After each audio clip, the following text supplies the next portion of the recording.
ఈ గ్రంథాలలో చెప్పే విషయాలని మనం అనుసరించాలి. ప్రాక్టీస్ ఆఫ్ నాలెడ్జ్ అంటారు దీన్ని.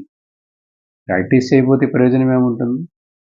అందువలన ముఖ్యంగా ఈ ఆధ్యాత్మిక విద్య విషయానికొచ్చినప్పుడు లోక విషయాలకు కొంచెం భేదం ఉంది.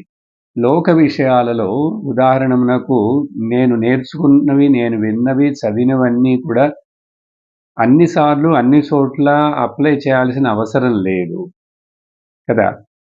అది లౌకిక విద్యలో అట్లా ఉంటాయి బయట విషయాలు. కానీ ఆధ్యాత్మిక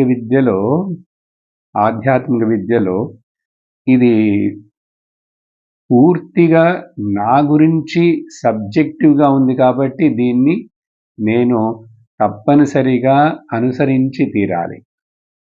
లేకపోతే నాకు ప్రయోజనపడదు. ఇది మనసులో పెట్టుకొని ఇప్పుడు